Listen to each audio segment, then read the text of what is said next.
An order of interim injunction restraining the members of the affected three bodies or any other persons, however so called or described, acting under the instructions, directions or mandate of the defendants from embarking on or continuing in furtherance of any strike, industrial action, pending the hearing and determination of the motion on notice already filed. The court therefore granted the claimant applicant and Enugu State Government leave to serve the originating summons motions on notice and all other processes in the suits on the defendants respectively, along with the interim orders granted. The Nigerian Union of Journalists NUJ Cross River State Council has blacklisted the state government Cross River from any media coverage by all members of union in the state. The union, in a communique issued at the end of an emergency congress of the State Council held on Thursday, August 27, 2020, at the NSH Embassy Press Center, Calabar, the council greeted the organization of an illegal press conference, thereby creating a platform for former Minister of Aviation, Chief Femi Kayode, to abuse and insult a journalist, Mr. Ariel Charles of the Daily Trust newspaper. The group mandated the State Council to immediately communicate in writing to all media organizations to withdraw their correspondence from Government House and stop them from covering or reporting any activity of the state government until the issue is resolved. Congress stated its total support for and stand with the Daily Trust correspondent, Ariel Charles, on the question that resulted in the unprovoked outburst. The signed communique drafting committee, Richard Induma of Leadership newspaper, and Comrade Oka Iboy, State Secretary of NUJ, and the Chairman, Comrade Victor Udu, warned that any journalist that organized or attends any press briefing not approved by the State Council shall be sanctioned. A pediatrician, Dr. Vivian Otu, attached to the University of Calabar Teaching Hospital in Calabar Municipal Local Government Area of Cross River State, has been kidnapped by gunmen in Calabar. The victim, who works in the pediatric department of the hospital, was said to have gone to eat in a food joint called Balash along Marion Road when she was abducted. When correspondents contacted the former chairman of Nigerian Medical Association, Dr. Agan E. Ayuk, via phone on Saturday, he admitted that the victim is their member and regretted the incident. He said he was informed that the victim was paid shortly after her meal. When contacted the police public relations officer Irene Ogbo on Saturday via phone, she confirmed the incident. Following the controversy that fueled his inclusion as one of the speakers at the 60th Virtual Annual General Conference of the Nigerian Bar Association, former President Olusegun Obasanjo during the week boycotted the conference with the theme "Step Forward." The just concluded NBA conference generated heated controversy when thousands of lawyers signed a petition for the NBA to remove Kaduna State Governor Nasir El-Rufai from the list of speakers due to his government's failure to stop the killings in southern Kaduna and his alleged human rights record. Born to pressure, the NBA tweeted its decision. The National Executive Committee of the Nigerian Bar Association at its ongoing meeting resolved that the invitation to the Kaduna State Governor, His Excellency Nasir El-Rufai, by the 2020 Annual General Conference Planning Committee be withdrawn and decision communicated to the governor. However, this invitation of El-Rufai sparked outrage with the Muslim Lawyers Association of Nigeria, asking the NBA to remove Obasanjo and Rivers State Governor Nyesom Wike from the list of speakers at the conference. Bilal President Ibrahim Abikan, in an interview with Newsman, had said his association objected to having Obasanjo and Wike as speakers at the conference because they were allegedly guilty of the same allegations filed against El-Rufai. The Kaduna State Government has banned tricycle operators from flying major routes within the metropolis in line with the ongoing transport sector reform. Hajia Aisha Saidu Bala, Director General Kaduna State Transport Regulatory Authority, announced the ban in a statement in Kaduna. She said all tricycles keke are banned from the Kawu Ali Akilu Ahmadu Bello Command Junction routes with effect from August 31st. She said the Kaduna State Traffic Law Enforcement Agency will ensure strict compliance with the new KK regulations. Saidu Bala said the state government had developed new regulations for commercial transport operators in the state. She said that a round and tricycle licensing system was being introduced to allow buses and tricycles to operate in designated areas of the metropolis. The Director General said that Castra began registration of Keke operations in July and would end it in September. She advised all commercial transport operators to ensure they are duly registered to operate. However, a cross-section of commercial tricycle operators noted with concern the ban. The Nigeria Center for Disease Control and CDC on Friday night announced 160 new COVID-19 cases. The new cases were reported from 15 states: Plateau with 44 cases, Lagos with 27, Katsina with 18 cases, Edo with 15, FCT with 14, Ondo with 10, Oyo with 9, and Kwara 6. Other states include Abia 4, Nasarawa 4, Kano 3, APT 2, Kaduna 2, KB 1, and Ogun 1. It brought the total in the country to 53,477 6 months after the index case was diagnosed.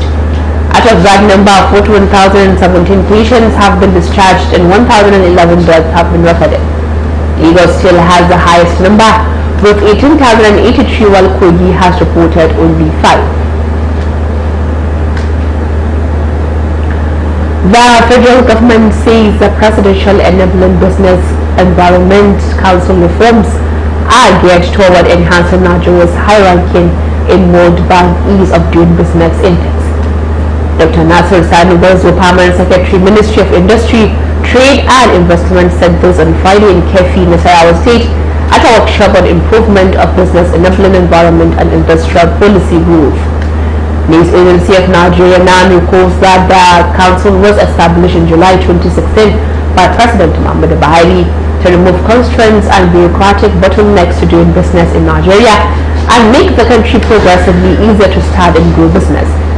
Nigeria presently ranks 131 out of 190 countries on the World Bank Ease of Doing Business Index, moving up 15 places from 146th position. Sani Barzo, while declaring the two-day workshop opened, said that Presidential Enabling Business Environment Council organization had put together reforms geared toward making it more convenient for business owners, including local businesses, to thrive. The news is coming to you live from the News and Current Affairs Department of Rama Television. The news will continue after the break. Stay tuned.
And now the news continues. 2 South African police officers have been arrested for murder following the gunning down earlier this week of a disabled teenager in a Johannesburg suburb. Matthew Julius, a 16-year-old with Down syndrome, was shot dead on Wednesday night in El Dorado Park, a township ravaged by drugs and crime. His family said he was out to buy biscuits from a shop when he was shot by police on patrol. The Independent Police Investigative Directorate said that after careful consideration of the evidence at hand, it decided to detain 2 police officers implicated in the shooting. The killing sparked violent protest in the township and forced President Cyril Ramaphosa to appeal for calm. The family alleged police opened fire on the teenager after he failed to respond to questions due to his disability. Libya's new recognized Government of National Accord on Friday said the Interior Minister had been suspended after militia gunmen fired on peaceful protesters last week. Interior Minister Fathi Bashagh was temporarily suspended and will face an inquiry on his statements about the protest and incidents in Tripoli and other cities, the GNE said. He will be questioned on the authorizations and permits granted to the demonstrators, the security arrangements in place, and the violations committed. Demonstrations began on Sunday in Tripoli, the seat of the GNE, against poor public services and living conditions, and gunmen fired on the crowd.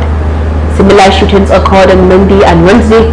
Gunmen on Wednesday attacked a peaceful demonstration by firing live ammunition indiscriminately.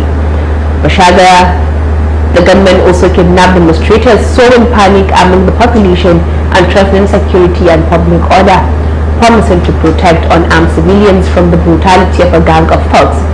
At least 6 people were kidnapped from the Tripoli district by a militia overseen by the GNA, and many others were wounded, according to Human Rights Watch. Bashagh said in a statement posted on the Interior Ministry Facebook page early on Saturday that he was ready to submit to an investigation, but he demanded any hearing be broadcast live for the sake of transparency. At least 14 people were killed after Hurricane Laura slammed into the southern U.S. states of Louisiana and Texas, authorities and local media said Friday. Louisiana's Governor John Bel Edwards confirmed at least 10 people had died in his state, half from using carbon monoxide producing portable generators indoors in the aftermath of the storm making landfall Thursday.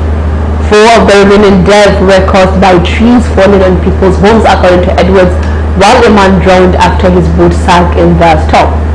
There were 464,813 customers without power in Louisiana on Friday, according to the site poweroutage.us. Texas ended up being spared the brunt of the hurricane, which has since weakened significantly.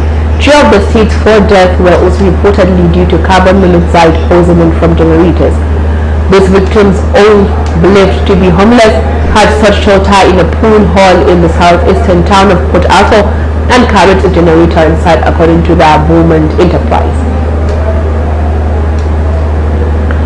The race to succeed Prime Minister Shinzo Abe kicked off informally on Saturday, with several contenders announcing their plans to stand a day after Japan's longest-serving leader announced his resignation. Abe said he was suffering a recurrence of ulcerative colitis, the condition that forced him to cut short his first time in office, but that he would stay on until his successor is decided. Exactly how the process will unfold was still unclear, with local media reporting on Saturday that several options were being considered. Abe's ruling Liberal Democratic Party could opt for more traditional leadership elections involving lawmakers, but also members of the party nationwide. But the urgency of the situation, as well as the constraints imposed by the coronavirus outbreak, could see the party instead opt to poll only its lawmakers and regional representatives, a faster process. A decision on how the election will be held and when is expected early next week, along with more clarity on who will stand for the post. At least 5 people died on Saturday when a restaurant in northern China collapsed, state media said, with rescuers pulling dozens of survivors from the rubble and searching for others believed to be trapped. The 2-story building used for banquets came down in the morning in